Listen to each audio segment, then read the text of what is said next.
This episode is supported by Prudential.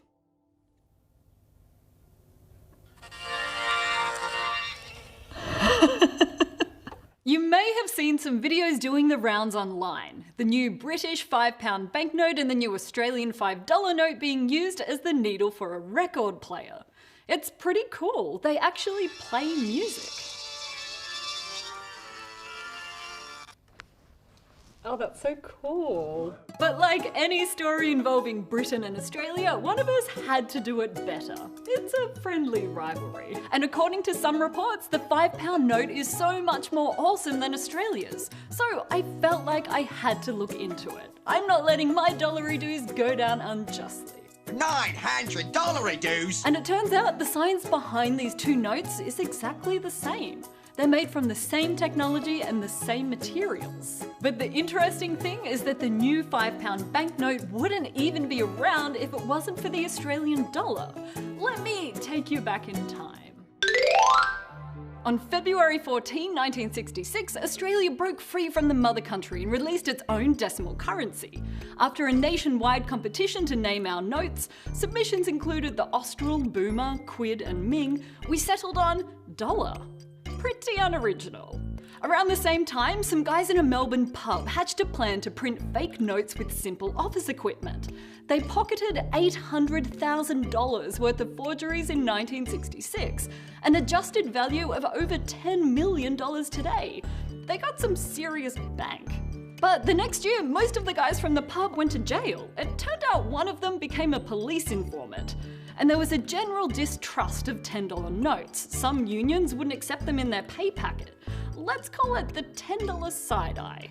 Then the next year, 1968 if you're playing along at home, the Reserve Bank of Australia turned to the National Science Agency, CSIRO, and said, "We need all of the science." Or something to that effect. I couldn't actually find a quote, so I just made that one up. And they teamed up to create the polymer banknote, the world's most secure cash money that debuted in 1988.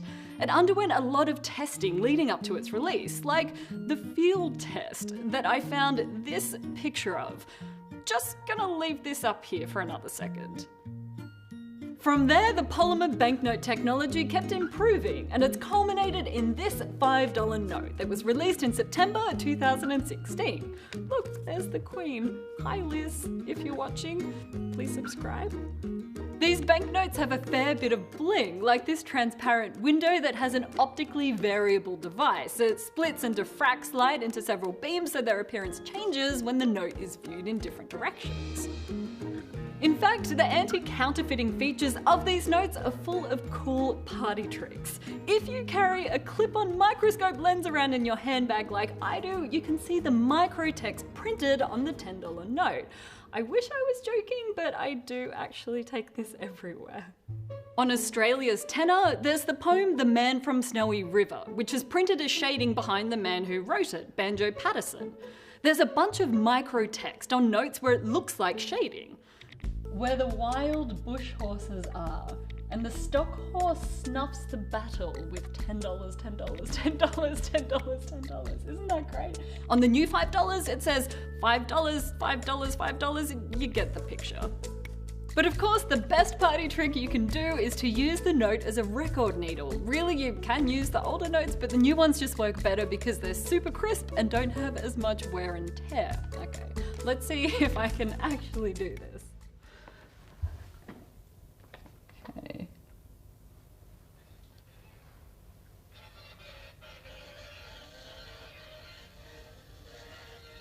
The polymer these notes is made from is called BOPP, or BOP, kind of fitting in this case, and it's a non-fibrous and non-porous material. It has a strong plastic structure, and while they're really flexible, they also have rigid, sharp corners, more than other fibrous materials like paper. Those pointy corners are the key to making music because they ride along the groove in the record and the tip of the note vibrates back and forth in the groove. It kind of wiggles around in there. The rest of the note carries these vibrations along its length, and the air around the note vibrates too. The banknote actually just amplifies the sound, just like those big horns on something more old school, like a phonograph. Our brains decode these vibrations to give us the sensation of sound, all being created by the beautiful harmony of a record and these dollar bills. Yo. And in the last 20 odd years, this polymer banknote technology has been licensed to 24 other countries. It's used in notes from Canada to Mexico, but not in between. Seriously, these are terrible. So thanks for using our Australian science, Britain, and all of those other countries around the world too. Please don't claim to have a better banknote than the humble dollary do. I hope everyone realizes how cool these things that you just have in your wallet are. Thanks to Prudential for sponsoring this episode. It's human nature to prioritize present needs and what matters most to us today. But when planning for your retirement, it's better to prioritize tomorrow. According to a Prudential study, 1 in 3 Americans is not saving enough for retirement, and over 52% are not on track to be able to maintain their current standard of living. Go to prudential.com/savemore and see if you start saving more today, you can continue to enjoy the things you love tomorrow.